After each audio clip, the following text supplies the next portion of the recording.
Magandang araw mga ka-E-Positive. Today, you will be watching the recorded 17th National Occupational Safety and Health Congress happened last September 28 to 30, 2021.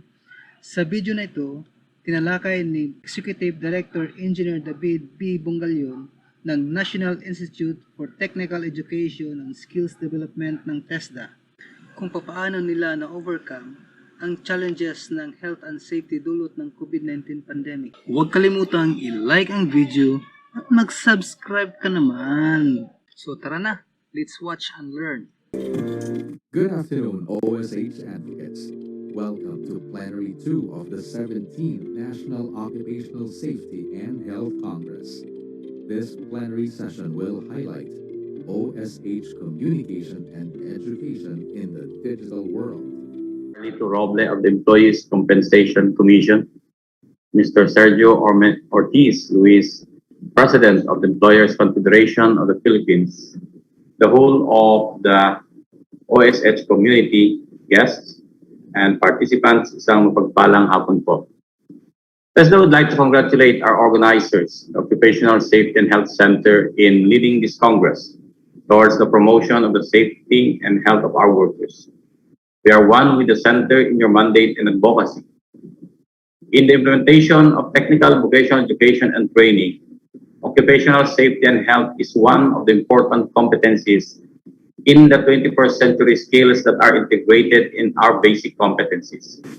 Well, basic competencies are non-technical knowledge, skills, and attitudes that everybody needs in order to perform satisfactorily at work and in life. These are considered portable and transferable, irrespective of jobs and industrial settings. The 21st century skills are a broad set of knowledge, skills, and work habits. These are considered critically important for workers to succeed in the ever-changing economic landscape. Well, specifically, OSH competencies cover knowledge, skills, and attitudes required to practice occupational safety and health work practices, supervise and lead in the implementation and improvement of occupational safety and health programs, policies, and procedures in the workplace.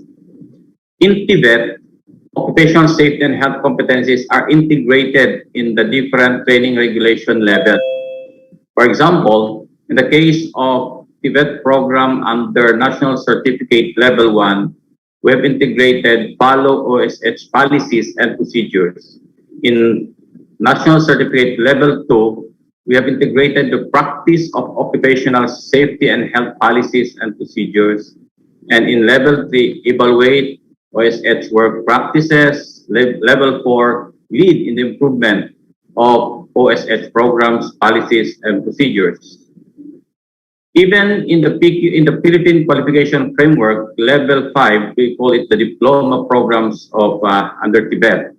This can be seen in program learning outcomes number 4 and 15, meaning we have integrated how to demonstrate understanding of the societal, health, safety, legal, and cultural issues and the consequent responsibilities relevant to technology practice. We have also integrated how to establish, manage, and sustain OSH programs relevant to the workplace. Further, in the conduct of Tibet programs, textbook trainers expound occupational safe and healthy in competency-based learning materials which they use in the delivery of programs. TESDA also mainstream OSH in its delivery systems by capacitating the Tibet trainers through the conduct of the basic occupational safety and health or the BOSH program of the Department of Labor and Employment. TESDA takes an active role in collaborating with partners for advancing young workers' skills development that includes occupational safety and health. A good example in the TESDA is the TESDA and the USAID partnership. As part of the work readiness now for the USAID Opportunity 2.0 program, the 21st Century Skills modules were developed for National Certificates 1 and 2. 18 modules, including occupational safety and health, were developed, piloted, and deployed. These learning materials support the complement and complement the training for occupational safety and health for the textbook learners at the institutions. And even during the pandemic, TESDA is tapping its partners and community to develop programs that respond to the needs of our learners, graduates, workers as well as its own. TESDA personnel, as its own TESDA personnel, I mean.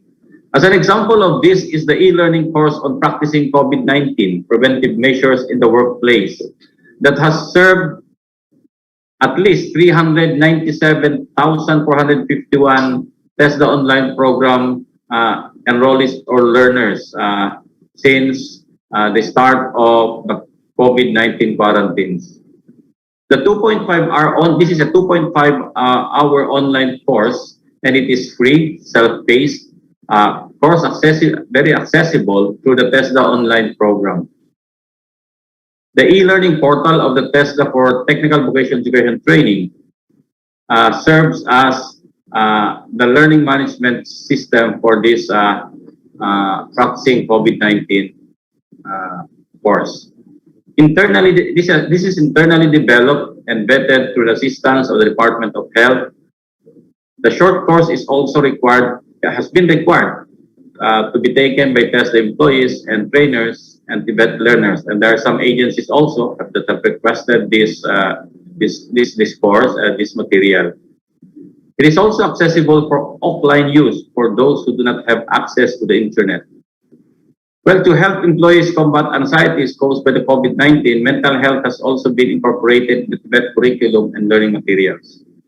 We believe that in order for occupational safety and health to be effective and holistic, we must continue to integrate occupational safety and health competencies in the TVET cycle and implement this in collaboration with stakeholders.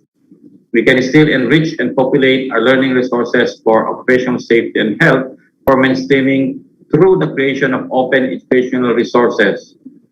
Of course, these resources have to be vetted by professionals and experts. So in closing, TESDA remains an advocate and a partner in this endeavor. Maraming salamat po. Thank you. To lead us in the open forum, let us welcome our moderator, the Executive Director of the Institute for Labor Studies, Ma'am Ama Charisma Lobrin Satumba. Is my audio clear? Yes, ma'am, very clear. Loud and clear. Thank you very much. For those who have just joined in or tuned in, welcome to Plenary 2 of the 17th OSH Congress, entitled OSH Communication and Education in the Digital World. Okay, and we have just finished with a presentation of our speakers. Executive Director David Bungallon of the National Institute for Technical Education and Skills Development on TESDA occupational safety and health for learners, trainers, and employees. With our current situation, people have come to realize the importance of occupational safety and health in the workplace. And it is good to see though, that the OSHC, TESDA, and ECOP saw the need to be relevant and thus shifted to online platforms in delivering their training services.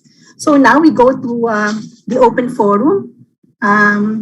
Sige, baka pwede pong i-pin na natin ang ating mga speakers. And I encourage our participants to post their questions in the Q&A box. No? Sayang naman po, i-maximize na po natin ang presence ng ating mga representatives at mga renowned speakers from TESDA, OSHC, and as training providers, no, it is really your provision of OSH trainings despite the pandemic is really laudable. You have the OSHC has shifted through digital platforms, and TESDA has adopted flexible learning to continuously conduct events. No? And you said earlier na you have recognized OSH as one of the 21st century skills, di ba? That is really something, no? So do you think that this online approach to the delivery of training programs is bound to stay, even post-pandemic, no? Or even if it's safe to conduct face-to-face trainings already? And if so, how can you fully maximize this shift and to even sustain this towards a wider reach? So, yun. So, sino po ba ang maunang sumagot? Yeah. Okay. Let me Sige po. let me respond first. Of course, this is a very challenging on the part of Tibet, considering that for technical vocational education and training, this includes programs that are not academic only, but involves actually the knowledge component and the skills component. So you cannot teach Tibet by, of course, discussing the knowledge component, or you cannot just teach. Okay, so it really needs the performance of the different learning outcomes in a certain in the of the different competencies of a course, or we call it actually a qualification. Okay. And these are skills intensive and equipment intensive, and this makes it very difficult on the part of Tibet. However, as to the question of should we sustain, or will the online program be sustainable, or the flexible learning, particularly on our part, it's the blended learning that we are advocating. It is the combination of online with the face-to-face as applicable. Okay, must be sustained. The answer is yes. It must be the new normal. As we are always saying to our Tibet trainers, there is no going back, because this actually, it's the pandemic. The pandemic has just accelerated, because we has accelerated this kind of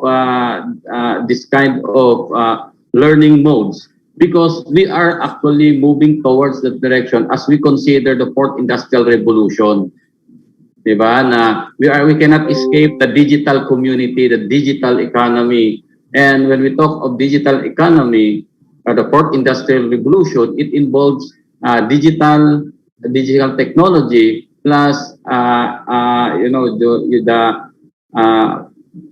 artificial intelligence that involves big data analysis and collection, and that's actually that defines what fourth IR is. So it's the pandemic.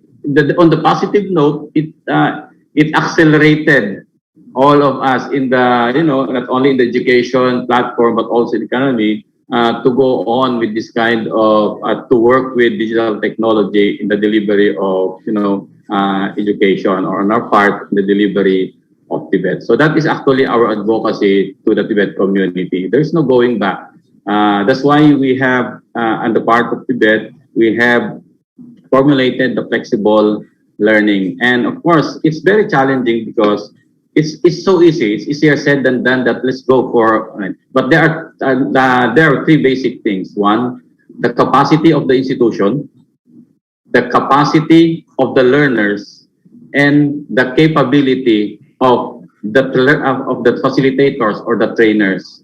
Okay, this must be this will be taken in consideration in order that we will succeed in this kind of new normal system. Thank you. Thank you. Thank you, ED, David. Truly, I really agree with you that the pandemic has accelerated the use of, of online platforms, digitization, automation. So that is actually good news. Both TESDA and OSHC said that there's no going back. No? So there's no turning back, sabi nga ni ED. Pero yung mayroon pa rin kasing burning issue, no, yung digital divide. Kasi sabi kanina ni ED, isang issue ay yung capacity ng learner, no. Pero yung access naman ay isa ring mahalagang pag-usapan. So paano kaya natin ma-address yung digital divide, lalo na doon sa mga micro, small enterprises, no? At saka yung siguro yung mga learners natin na hindi pa talaga maalam, no, at walang access, walang infra, wala doon sa kanilang lugar, no, walang mga wifi. So paano po kaya niyo i-address 'yon ng inyong mga organization? So siguro sige po sir, Okay, yeah. In the design of our flexible learning, we have actually considered that one. That's why one of the learning mode is for those that do not have yet the capacity, or whose problem actually is the infrastructure within the community in terms of internet connection. an institution, a learning institution, must be ready with a very, very purposive, designed competency-based learning material. And this will now, this is what we call the the use of the distance learning mode.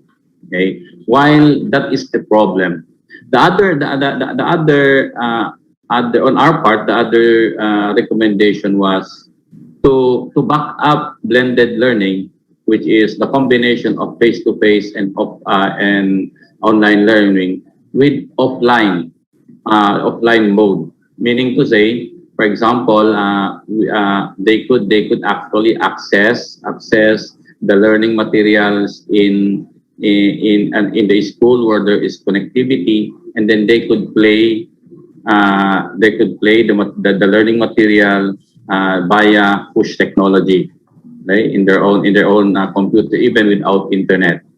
And as a matter of fact, we have actually our TESDA online program, which I think you have heard about it, that have catered actually about almost 2 million from the start of the pandemic learners via this platform. We have upgraded this national. Actually, it's already a national platform in context, no, in the context of Tibet, or it is a national platform that have actually now embraced our regions and our TTIs, our TESDA technology institutions in the different areas of provinces. This TESDA online program is developed at the central level, and this can now be used as a credit program. When we say it's a credit program, the architecture of the learning management system is being facilitated by the trainer. So every trainer is given an account, and all the 100 plus institutions have been provided rooms in our LMS. So this actually, now we have also, the architecture has included that concern wherein what about if they don't have the internet capacity. So it's now backed up with an offline capability through the inclusion of an application. It's an application within the system, so that they can, even if they don't have the internet in their area, when they access this in areas where they have internet, the learning goes on, and it's even this is facilitated, actually, a credit program. Okay, so those are the initiatives that we have done in addressing such concern. But of course, in areas talaga that we don't have yet, we are promoting still the development of competency-based learning materials. Because the difference here is how does a trainer or institution design these materials so that it become interesting, and also it directly respond or addresses the learning objectives or the learning outcomes as we speak in Tibet, with the different activities that will be done by the learner via the distance from the institution. So those are the two important things that we've done. So that's really good, bringing training to far-flung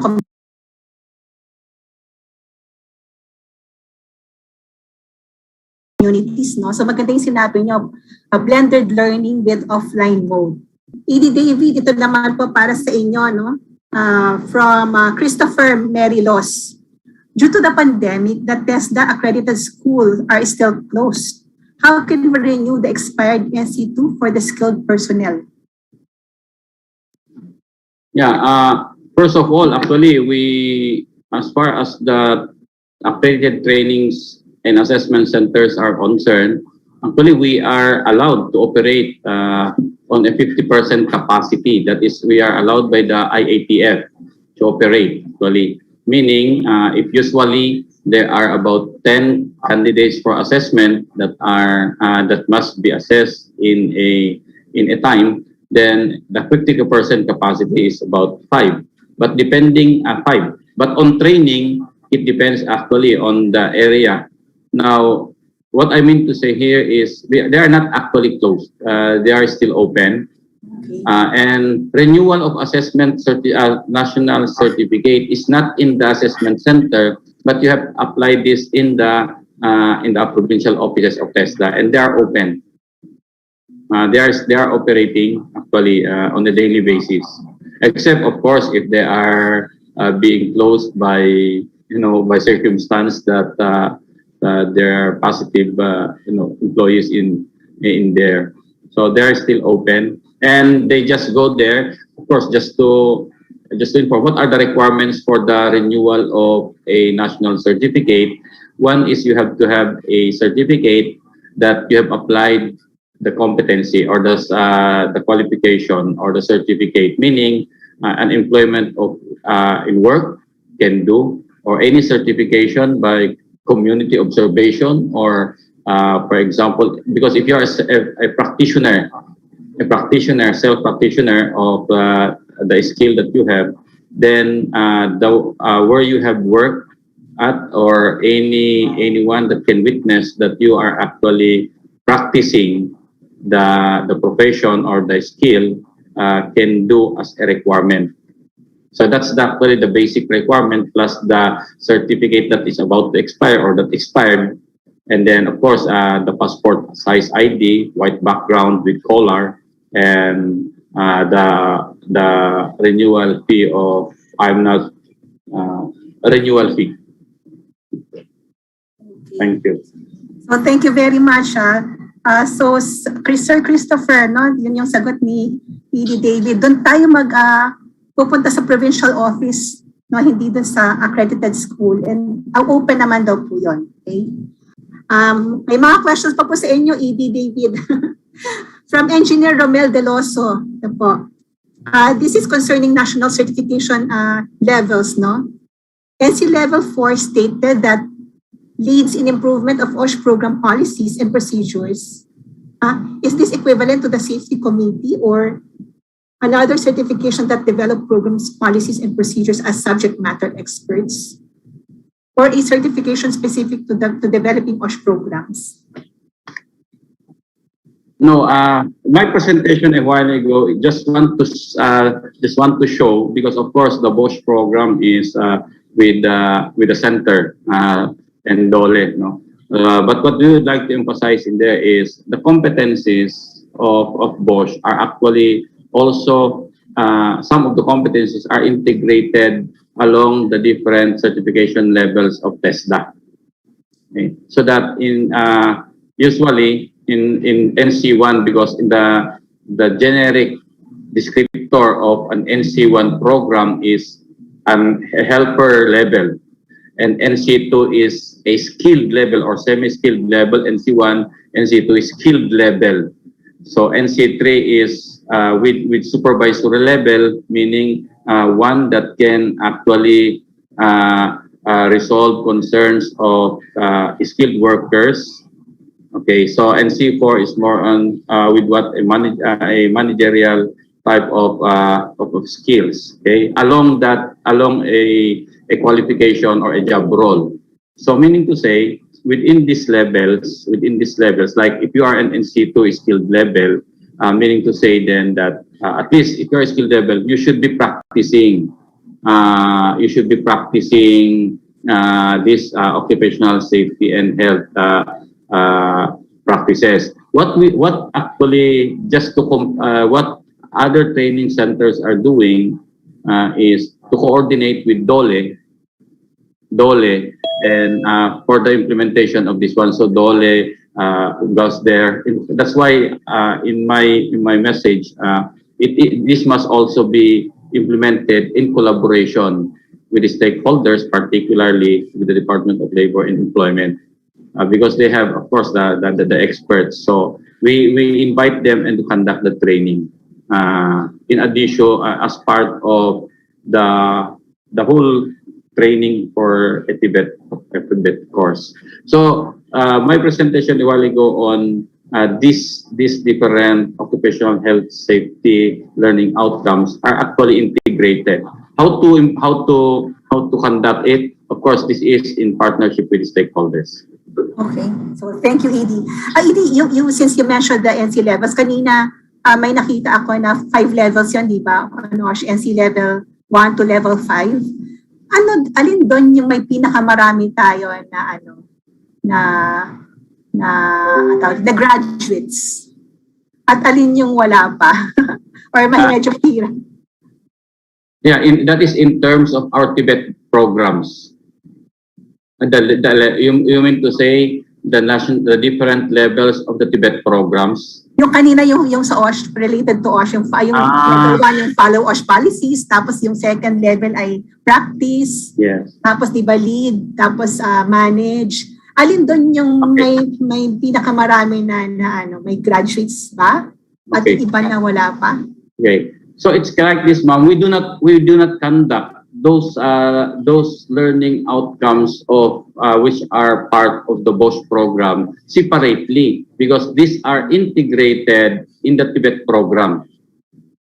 Okay, these are integrated so that when a learner performs in the laboratory or in the training area, then as these BOSH practices must be observed while they are doing their actual training program. So, hindi po namin tinitingnan na graduate siya ng BOSH level 3. Wala pong ganun. Baka pagagalitan ako ni Sir German, ha? Sasabihin niya, bakit meron kayong ganun? Okay, what we mean there is itong mga ito ay naka-integrate doon sa aming mga training program. So, ang binibilang natin dito is ilang graduates ng Tibet NC2, NC3, NC4, NC5. So ito yung courses. Okay. So, integrate lang ako ngayon po. Okay, so thank you for the clarification. Thank you for that question para na-clarify po tayo. Sige po. So, E.D. David, ito po meron pong question from another attendee, no? Sabing ganon, during this pandemic, can TESDA adjust or change their strict program that once a certification is expired even for 1 day, can no longer be renewed unless you go back to zero and do the training again? I'm a little bit confused, no? Can you read again the question? Okay, sige po. Sige po. In this time of COVID-19 pandemic, can TESDA adjust or change their strict program that once a certification is expired, even for 1 day, the participant can no longer be renewed unless you go back to zero and do the training again? Ma'am, I think that is not the policy. Okay. For renewal, the first policy is actually one can renew or start applying for the renewal actually a month before. You did not wait on the last day. However, even if the certificate even if the applicant applied after the expiration of their certificate, the policy is not to go back and attend again the assessment because expired nga eh. So the only time that we require that one has to undergo the assessment again is if the training regulation that covers the certification has been amended or enhanced or it has been migrated. So, ibig sabihin may mga changes doon sa competencies. It has been approved by the TESDA board. Mahirap na proseso yon. That's the only time that they are required. The other one is, meaning to say, nag-iba yung content ng, at the time that you are now renewing, nag-iba yung content ng certification ninyo, iba na yung mga competencies, either may nadagdag or may nabawas, then you are required to undergo again for reason that you have to prove that you are competent in those new competencies added or changed competencies. So yun yung isang situation. But as far as na-late lang siya ng 1 day or a week or a month, I don't think so that they are required to undergo the assessment. Yan po, ma'am. Thank you for clarifying po. I'm sure narinig po yung ating participant. ED, ito po isa pong tanong from Harold Relatado. During this pandemic, does TESDA continue to conduct assessment and certifications for heavy equipment operators? Yes, ma'am. As long as the LGU in the place where the assessment center is allows it. Kasi as far as the AATF is concerned, it has allowed with the, at least with the capacity of 50%. Ibig sabihin, pag heavy equipment, wala naman tayong talagang problema kasi maluwang-luwang yung ground kung saan sila mag-undergo ng assessment. Kaya lang, we have to conform also with the LGU protocols. So if the LGU allows, then there's no problem. And I think most already of our LGUs are allowing it. So, thank you po, thank you. So, for as long as the LGU allows, no, ay meron. TESDA has not stopped its assessment and certification for heavy equipment operators. Yes. Okay. So, kanina po doon sa mga presentations, actually for the three speakers, I noticed na you give premium to mental health. Mental health, okay?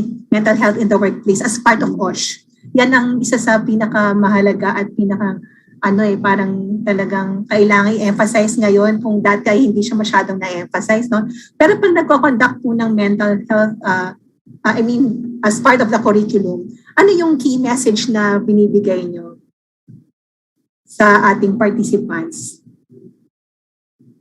Siguro po sige si Edie, mukhang nag-iisip ka na.